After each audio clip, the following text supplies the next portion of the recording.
In the turbulent 12th century, during a civil war known as the Anarchy, the English village of Woolpit was a place of fear and hard labor. The villagers spent their days harvesting crops and tending to the deep, dangerous pits dug to trap marauding wolves. It was from one of these dark pits that reapers working the fields suddenly heard a sound that didn't belong to any animal. Clambering out of the darkness were two young children, a brother and a sister, holding hands and squinting against the sunlight. The villagers froze, not because of the children's sudden appearance, but because of the impossible color of their skin.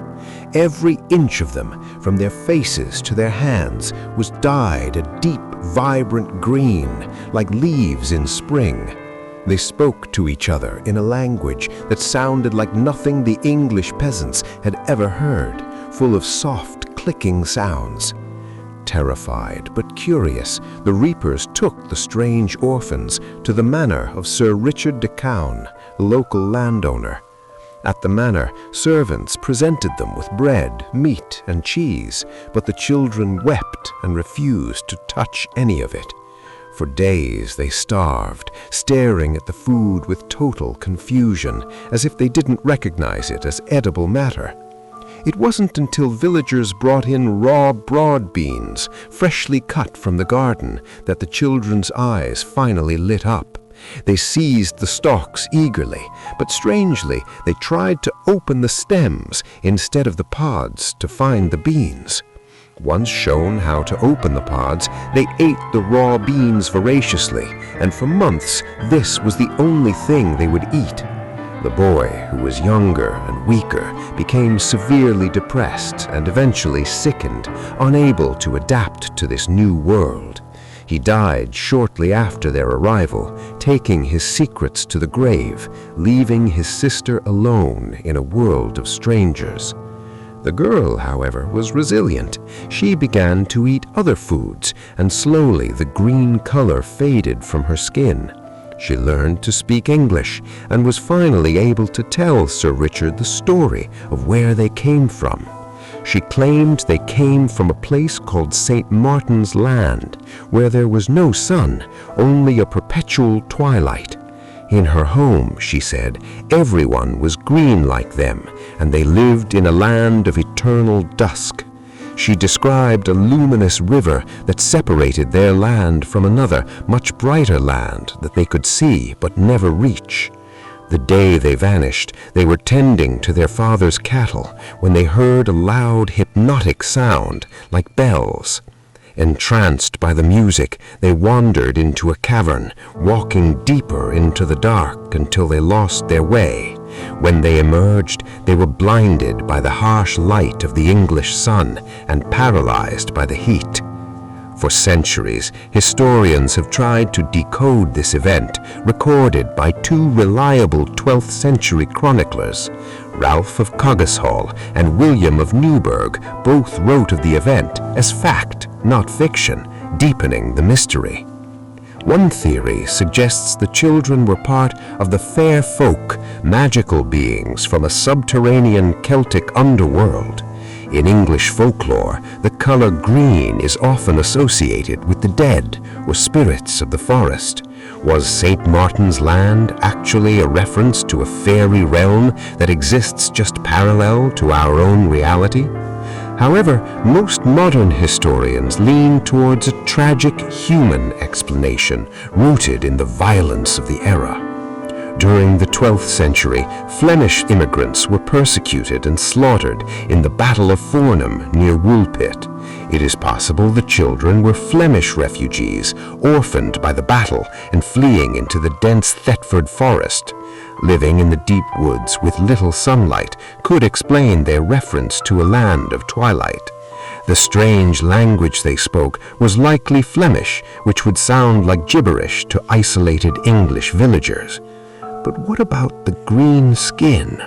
Medical science offers a condition known as hypochromic anemia. Historically called green sickness or chlorosis, it is caused by severe malnutrition and iron deficiency. This perfectly explains why the girl lost her green color once she started eating a balanced diet at the manor. The strange clothes were simply Flemish textiles, which were far superior to the rough English wool of the time. Yet there are details that don't fit the Flemish theory, keeping the door open for the bizarre. If they were just from a nearby forest, why did they not recognize the sun or basic food like bread?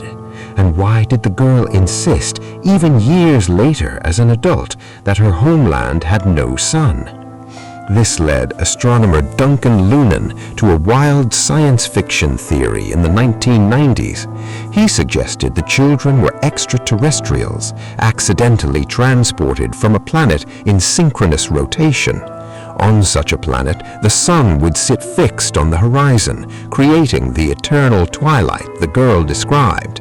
The green skin would be a biological adaptation to protect against different solar radiation. Lunan hypothesized they were sent via a matter transmitter that malfunctioned and dropped them in a wool pit. The beans they ate might have been genetically modified sustenance they recognized from their home world. While the alien theory is fantastic, it highlights how desperate we are to explain the unexplainable. The girl eventually integrated fully into English society, taking the name Agnes and marrying a royal official. She lived out her days in King's Lynn, carrying the DNA of a mystery that would never be solved. Was she a refugee from a massacre, a traveler from a hollow earth, or a visitor from the stars? The only physical proof we have is the name of the village itself, Woolpit. To this day, the village sign depicts the two green children immortalizing their strange arrival.